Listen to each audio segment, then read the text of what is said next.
A paz do Senhor Jesus, eu sou a doutora Mariana Mendes. Hoje, quarta-feira, 24 de abril de 2024, quero compartilhar mais um devocional. A palavra de hoje encontra-se no Evangelho de Marcos, capítulo 2, versículo 5, que diz assim: Vendo a fé que eles tinham, Jesus disse ao paralítico: Filho, os seus pecados estão perdoados.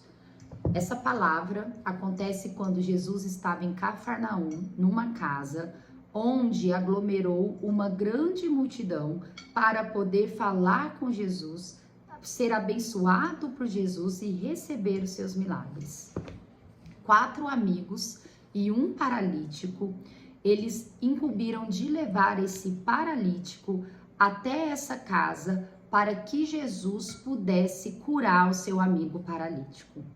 Chegando, ao ver aquela multidão, eles não mediram esforços e eles subiram no telhado e passaram a maca pelo telhado para encontrar Jesus dentro da casa.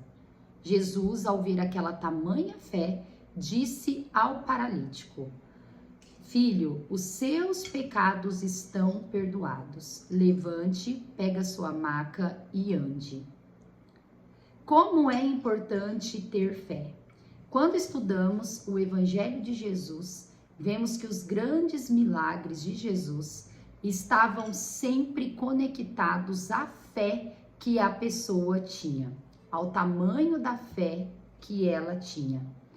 Muitas vezes também Jesus ele perguntava: o que você quer que eu te faça? Essa orientação de Jesus, elas dão direção para a nossa vida ainda nos dias de hoje, onde para nós orarmos, clamando e suplicando por algo que nós queremos para acontecer, é preciso ter fé e é preciso falar para Jesus o que nós queremos que Ele faça. Não porque Jesus não sabe da nossa vida e não sabe do que a gente quer, ou não sabe do que a gente precisa. Mas Jesus, ele faz na nossa vida de acordo com a nossa vontade. Nós não somos obrigados a aceitar a doutrina de Jesus na nossa vida. Não somos obrigados a fazer o que Deus quer. Eu costumo sempre dizer que nós não somos marionetes. Nós somos seres onde Deus implantou o seu DNA, a sua essência.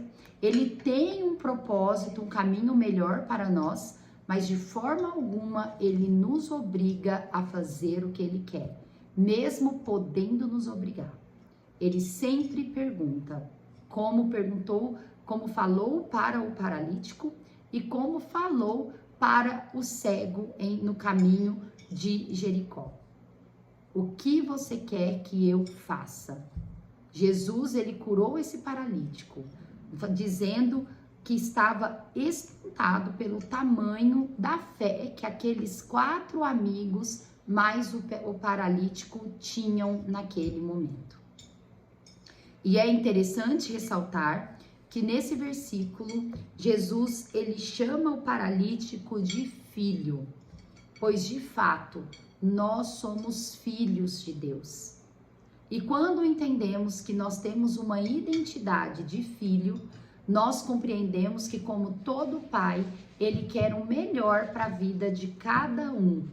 Então, precisamos sempre abordar Jesus como a nossa propriedade que ele nos colocou. Somos filhos. O próprio Jesus, no seu evangelho, vem a dizer: se o ser humano, sendo mal, sabe tratar bem os seus filhos, imagine Deus, que é o Abba Pai, o Pai Todo-Poderoso, que ama cada um das suas criaturas, cada um dos seus filhos. Quando compreendemos que somos filhos de Deus, nós nos sentimos mais à vontade, nos sentimos amados e a nossa oração passa a ser conduzida de forma mais natural. Precisamos aprender a colocar todos os ensinamentos da Bíblia e do Evangelho, principalmente, no nosso dia a dia.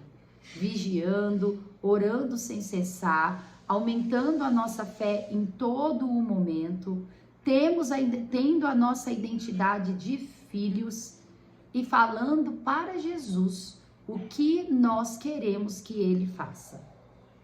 Mas com o coração sempre contrito, sempre quebrantado, com humildade e sempre compreendendo que a vontade do Senhor é melhor do que a nossa.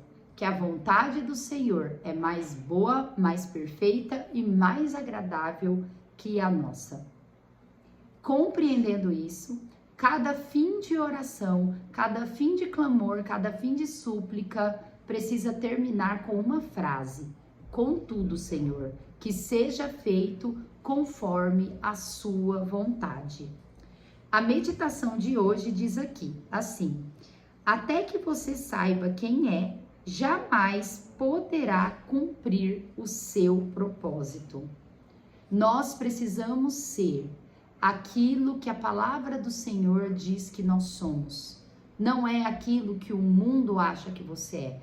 Não é aquilo que os seus pais terrenos acham que você é. Que os seus amigos falam que você é. O que o seu cônjuge fala que você é. Você tem uma identidade em Jesus. E você é o que Jesus diz quem você é. E a primeira coisa que nós temos que compreender, que nós temos que absorver, é que nós somos filhos amados do Senhor. E Ele tem o melhor para cada um de nós. A meditação de hoje faz a nós refletirmos e a nós entendermos que nós temos uma identidade em Deus. E como é preciso reconhecermos e saber quem somos. A leitura bíblica de hoje está no Salmos 51, que é um Salmos de Davi. O Salmo 51 foi escrito por Davi no momento de suprema dor, pois ele tinha acabado de cometer o maior pecado da sua vida, o maior erro da sua vida, onde ele caiu em adultério com uma mulher chamada Batseba, que era casada com um dos seus melhores soldados, que era considerado um valente do exército de Davi. Nesse momento, após ele cair em adultério, a palavra vai dizer que Batseba engravidou de Davi. Ele, não sabendo lidar com a situação, pois além de ser um adultério, a mulher casada, Urias, este soldado estava numa guerra, ele no desespero, sem saber o que fazer, ele comete o maior erro da sua vida, um pecado muito grande para a vida de qualquer pessoa, onde ele comete um assassinato. Ele orienta o chefe do exército a colocar Urias na linha de frente durante a guerra para ser assassinado. E de fato isso aconteceu. Após isso, Davi, para mostrar para a sociedade da época que ele era um bom rei, que ele era uma pessoa honrosa, com que tinha misericórdia das pessoas, ele planejou casar com Batseba. Então, para os olhos das pessoas que não sabiam o que tinha acontecido, Davi foi visto com muito bons olhos. Porém, Deus, ele está no controle de tudo. Deus, ele é soberano. Deus, ele tudo vê. E para Deus, nada fica encoberto, mesmo entre os seus escolhidos. Quando Deus, vendo tudo que Davi fez e querendo acobertar a todo custo o seu erro, Deus, ele revela para o profeta Natã o que tinha acontecido. E o profeta Natã, ele vai numa audiência com Davi, onde ele diz para Davi que Deus, ele sabia de tudo o que tinha acontecido e que ele sofreria graves consequências. Davi, num arrependimento sincero, ele se prostra aos pés do Senhor, ele pede perdão para o Senhor. Deus, ele reconheceu o coração arrependido, a sinceridade de Davi. Porém, as consequências daquele erro duraria por muitos e muitos anos, deixando um impacto eterno na família de Davi. E foi após esse arrependimento, foi após ele conversar com o profeta Natã, que Davi escreveu o Salmo 51, um salmo de arrependimento, um salmo de meditação em quem é o nosso Deus. E eu quero que todos possam meditar nesse lindo salmo. Salmo 51, confissão e arrependimento. Ao mestre de canto, salmo de Davi, quando o profeta Natã veio ter com ele, depois de haver ele possuído Batseba. Este é o título, deste salmo. Compadece-te de mim, ó Deus, segundo a tua benignidade e segundo a multidão das tuas misericórdias. Apaga as minhas transgressões. Lava-me completamente da minha iniquidade e purifica-me do meu pecado, pois eu conheço as minhas transgressões e o meu pecado está sempre diante de mim. Pequei contra ti somente, e fiz o que é mal perante os teus olhos, de maneira que serás tido por justo no teu falar e puro no teu julgar. Eu nasci na iniquidade e em pecado me concebeu minha mãe. Eis que te comprazes na verdade no íntimo e no recôndito me fazes conhecer a sabedoria. Purifica-me com hisopo e ficarei limpo. Lava-me e ficarei mais alvo que a neve. Faze-me ouvir júbilo e alegria, para que exultem os ossos que esmagaste. Esconde o rosto dos meus pecados e apaga todas as minhas iniquidades. Cria em mim, ó Deus, um coração puro e renova dentro de mim um espírito inabalável. Não me repulses da tua presença, nem me retires o teu Santo Espírito. Restitui-me a alegria da tua salvação e sustenta-me com um espírito voluntário. Então ensinarei aos transgressores os teus caminhos e os pecadores se converterão a ti. Livra-me dos crimes de sangue, ó Deus, Deus da minha salvação, e a minha língua exaltará a tua justiça. Abre, Senhor, os meus lábios, e a minha boca manifestará os teus louvores.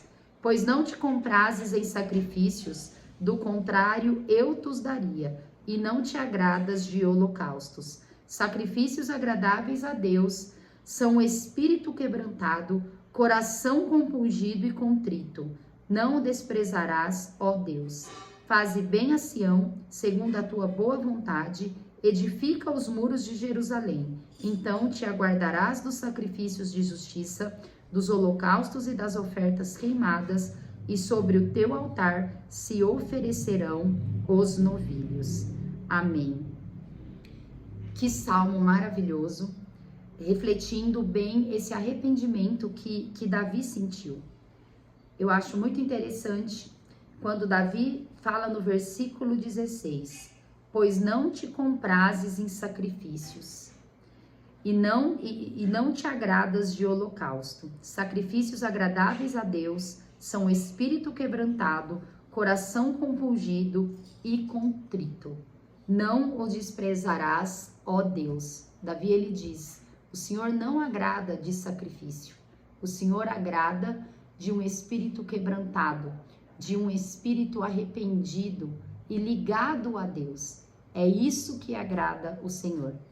Que possamos trazer essa experiência de Davi para a nossa vida. Que possamos arrepender de todos os nossos erros, de todos os nossos pecados. Pois grave foi o que Davi cometeu, muito grave. Mas quem não tem pecado? Como Jesus diz, que atire a primeira pedra. Vemos muitos cristãos que acabam julgando Davi e dizem, eu não sei como que Davi pode ser o homem segundo o coração do Senhor, sendo que cometeu crimes, gravíssimos, assassinato, adultério. Mas ninguém é tão santo que não tem pecado. E não existe pecado mais grave ou menos grave. Existe pecado aos olhos do Senhor. Mas o Senhor, independente do erro que a gente comete, Ele sempre está com os braços abertos para nos receber quando estamos com o coração arrependido, contrito e quebrantado. Deus abençoe a vida de cada irmão. Amo vocês em Cristo Jesus. Até amanhã.